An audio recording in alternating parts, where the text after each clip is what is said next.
Today I'd like to discuss the whole cosmos and how it's ordered.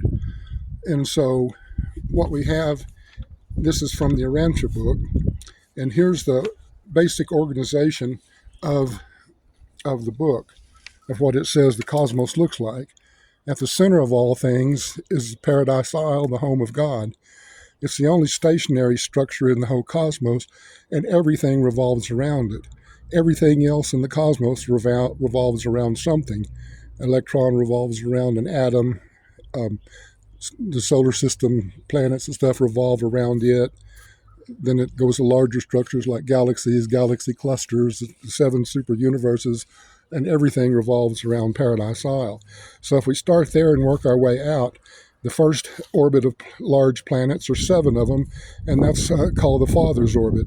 And there's seven planets there that represent the Father. We're only allowed to visit one of them. It's called Ascendington. It's all for all ascending creatures.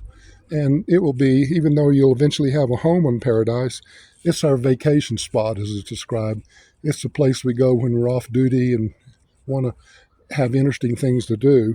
So we'll be going there. The second orbit is seven planets of the spirit of the sun.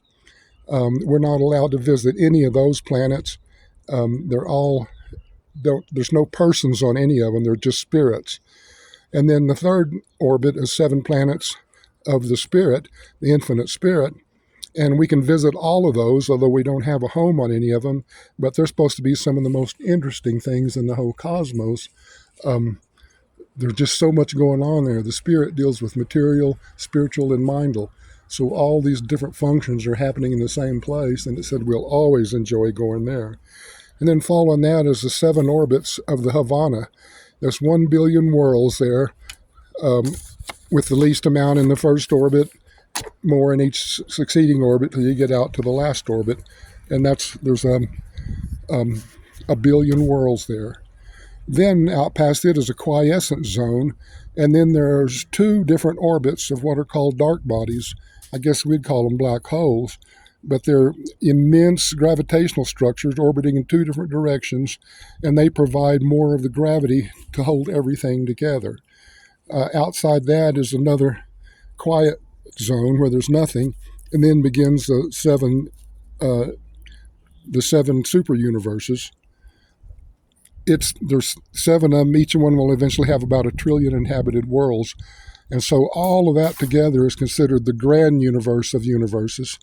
And then outside of it is 4 different outer space levels, they're called. And so what's happening for balance is that everything in the central universe is revolving counterclockwise around Paradise. But the first outer space level goes clockwise, then counterclockwise, then clockwise, then counterclockwise to balance everything out.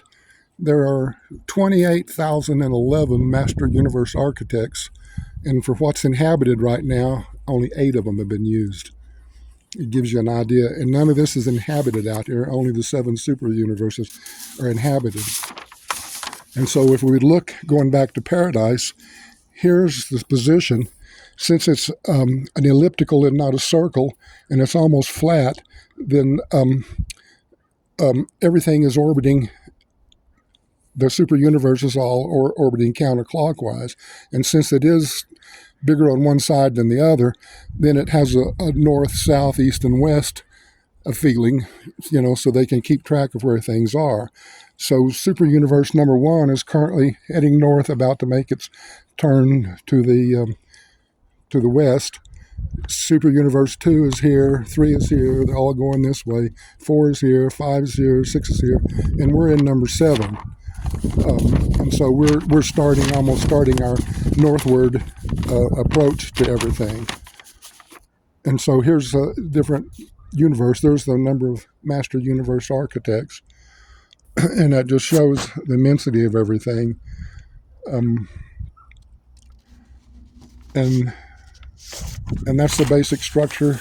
So here, our own scientists have come up with this map, and everything in here is gravitationally under the control of what they call the great attractor.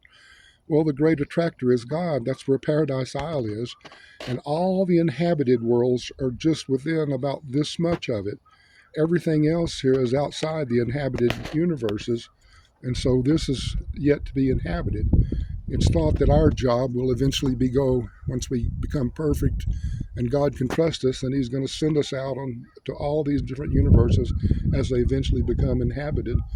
And I mean, our central universe is trillions of years old, so it's unimaginable time before all of this gets inhabited. And God's purpose is to perfect all of that.